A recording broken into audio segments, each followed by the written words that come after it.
Se tem uma história que arrepia e intriga a gente até hoje, essa história é a da colônia perdida de Roanoke. É o primeiro grande mistério da América, sabe? Uma daquelas que começa cheia de ambição, mas que termina... Bom, termina num silêncio que já dura mais de 400 anos. Então, vamos juntos tentar desvendar o que aconteceu. No ano de 1590, tudo que sobrou de uma colônia inteira foi isso aí, uma única palavra. Uma pista super enigmática encontrada entalhada num poste de madeira de uma fortaleza completamente abandonada. Imagina só, 115 pessoas, homens, mulheres, crianças, simplesmente sumiram. Para onde eles foram? Essa é a pergunta que tira o sono de historiadores há séculos. A gente vai mergulhar fundo nessa história e seguir as pistas, quase como detetives do passado. Mas para a gente entender o desaparecimento, primeiro a gente precisa voltar um pouco e entender o porquê de eles estarem lá. Tudo começa com a ambição da Inglaterra, da Rainha Elizabeth I, de bater de frente com a Espanha e marcar seu território no Novo Mundo. A cronologia aqui é bem rápida. Em 1585, a primeira tentativa, que fracassou. Mas o cara por trás de tudo, o Sir Walter Raleigh, não era de desistir. Em 1587, ele tentou de novo, mas de um jeito diferente. E é essa segunda tentativa que está no coração de todo esse mistério. E aqui tem um ponto que é crucial entender. Não foi só uma, mas duas tentativas de colonização. E cada uma tinha um objetivo bem diferente da outra. Essa distinção é fundamental para a gente tentar montar o quebra-cabeça. Olha, o contraste entre as duas é gigantesco. A primeira, a de 1585, era basicamente um posto militar, só com homens, bem agressiva e que rapidinho arrumou briga com os nativos. Já a segunda, em 1587, liderada pelo John White, era bem diferente. Eram famílias buscando um lugar para chamar de lar. E é nessa segunda colônia que a gente vai focar. O líder era John White. A própria filha e o genro dele estavam lá. E foi ali que nasceu a neta dele, a Virginia Dare, um baita símbolo de esperança. Mas essa esperança, infelizmente, durou pouco. E isso nos traz de volta ao momento do desaparecimento. O que exatamente o John White encontrou quando finalmente conseguiu voltar para a ilha, depois de uma ausência longa e totalmente forçada?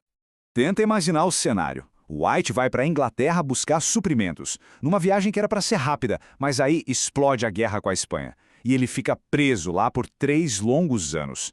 3 anos sem nenhum contato, deixando a família e toda a colônia completamente por conta própria. Quando ele finalmente consegue voltar, a cena é muito estranha. Não tem sinal de luta, nada de violência, as casas foram cuidadosamente desmontadas, não queimadas ou destruídas, e claro, a palavra Croatoan. A impressão que dava é que não foi um ataque, foi uma partida planejada. E aqui vem o pulo do gato. Croatoan não era uma palavra aleatória. Era uma mensagem combinada. O acordo era simples.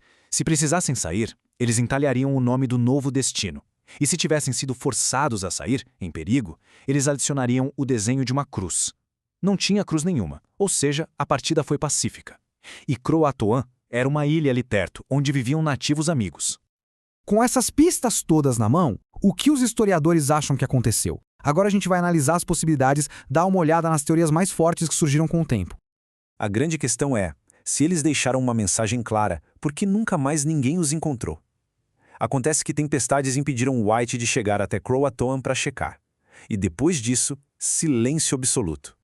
Bom, basicamente, temos 3 teorias principais na mesa. A primeira, e talvez a mais provável, é a da integração. Os colonos simplesmente teriam se mudado para a ilha Croatoan e, com o tempo, se integrado à tribo local. Isso explicaria relatos posteriores sobre nativos de olhos claros na região. A segunda teoria é a de massacre. Um chefe rival, Paul Hatton, teria dito que matou todo mundo, mas nunca se achou qualquer evidência de batalha no local. Por fim, a tentativa de retorno. No desespero, eles podem ter tentado voltar para a Inglaterra num navio pequeno que tinham e se perdido no mar. Como dá para ver, toda a teoria tem seus prós e contras. E essa história não ficou parada no século XVI, não. A busca por respostas continua firme e forte até hoje, usando tecnologias que o John White nem sonharia que existiriam. Mais de 435 anos. É isso mesmo. É o tempo que o destino de 115 pessoas continua sendo um mistério completo. É tempo demais. E a busca está longe de acabar. Olha que incrível.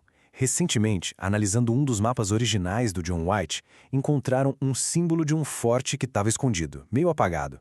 Isso levou os arqueólogos para um novo lugar de escavação, o Sítio X, onde já acharam cerâmica inglesa da época.